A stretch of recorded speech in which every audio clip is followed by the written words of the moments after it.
Now, in today's episode of Society Falling Apart at the Seams, we have a tragic story, a crazy story, in fact, of a Korean streamer by the name of Yoon-ji-ah, who was, according to Dexerto, found dead after an attack by a longtime viewer in her live streams who donated almost $70,000 to her. And I just gotta say, this is why not all money is good money. And a lot of this money, especially in a lot of female streamers' chats donated by a lot of perilly obsessed male viewers, can be very dangerous for the women receiving this money. Objectively, time and time again, we've seen guys just go way too far. They donate a whole bunch of money, assuming that that girl that is receiving the money that, they watch on a daily basis is now obligated to return the favor in some way, shape, or form. And I'm pretty sure you guys understand how predictable this story is, right? Guy donates a whole bunch of money. He's in love with her, watches her streams every day, assumes that donating tens of thousands of dollars to her. Mind you, he's in serious debt. Apparently in the story, this man lost his whole house just trying to donate money to this girl, and ultimately ended up taking her life because she did not reciprocate the feelings and emotional investment that he had for her. This is why not all money is good money. But before we get into that, ladies and gentlemen, be sure to head on over to my second channel, Maury Live, for more raw and unfiltered videos. I'm probably gonna actually be using this as a live stream channel anyway, so yeah, be sure to head on over there. Also, for my podcast fans or people who like more crime related content, I do have a podcast up on Spotify now, Maury in the Morning. I also did add some episodes to the YouTube podcast on the main channel as well. But of course, head on over to Spotify, Maury in the Morning, and on Apple Music, by the way. Give me a follow. And yeah, as stated before, I'm just trying to cater to the people who don't watch but actually listen, while they're doing whatever they're doing at the moment.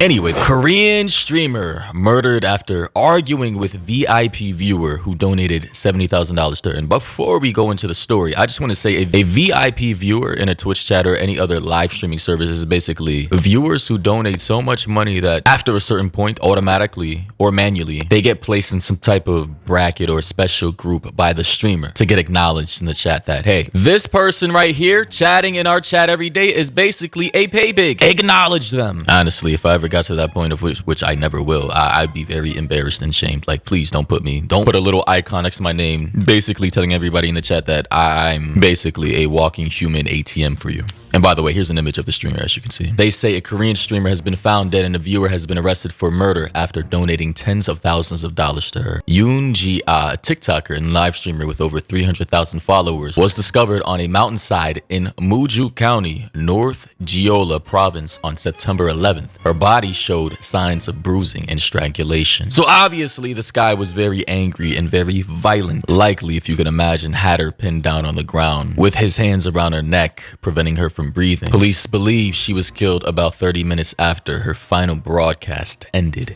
And just to show you guys, as I'm on her TikTok right now, a little bit of what she does, as you can see here. Right. As someone stated in the comment section, this video was one day before she died. Here's another video.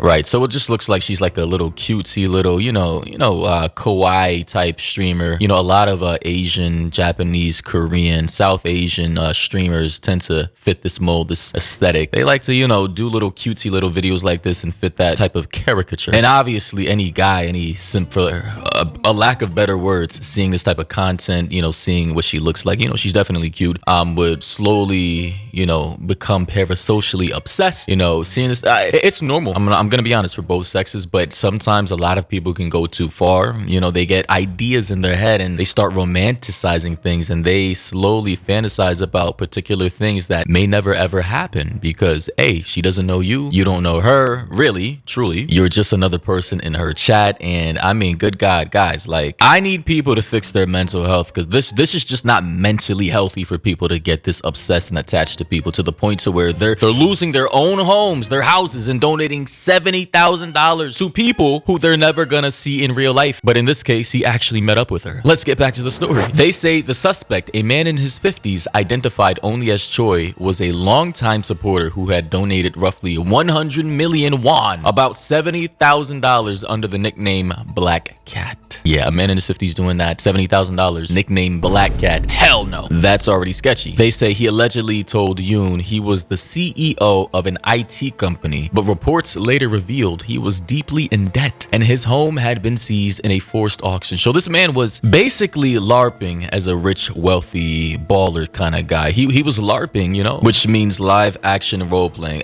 Gaming lingo. You're pretending to be something you're not. He was pretending to be a high roller. A wealthy guy with a lot of money that he can splurge on any, you know, streamers that he wants. But apparently he's just a guy in his 50s, you know, highly in debt, lost his home. He got mad. I guess he was trying to buy her affection. And then, hey, as predictable as it always is, she didn't like him. She didn't want him. Based off of other reports I heard, she tried to cut ties with him after. Well, let's get back into the story. But just know that he was living kind of a double life she fell for. And as you can see here, Choi convinced Yoon to enter a business partnership with him after becoming a VIP level donor on her live streams. Keep in mind, he was pretending to be a high roller, a baller, CEO of his own company. Meanwhile, he's just a guy in his 50s who's broke as hell and lost his house. They say though, however, Yoon had recently tried to cut ties, assuming she found out about this lie, reportedly exhausted by his controlling behavior and demanding schedule. CCTV footage captured Choi kneeling and begging Yoon shortly before the killing. That is crazy. I have not seen the CCTV footage at all. But just to clarify here, Choi, the guy who donated this money, was on his knees kneeling, I suppose, because she wanted to cut ties, or she, you know, may have been rejecting him at that point in time because he revealed his true feelings, his romantic advances, right? And she wanted to cut ties after finding out about this creepy ulterior motive. They say investigators believe the fatal encounter occurred at around 3:27 p.m. when Yoon was seen being pulled back into her car against her will. Her cause of death was confirmed as asphyxiation due to neck compression. So yeah, she was strangled. He had his hands around her neck and basically choked the life out of her, bro. She could not breathe. After the murder, Choi was seen carrying a suitcase and making multiple stops to throw police off his trail before abandoning Yoon's body on the mountainside. He was arrested 12 hours later. While he originally denied killing the streamer, he confessed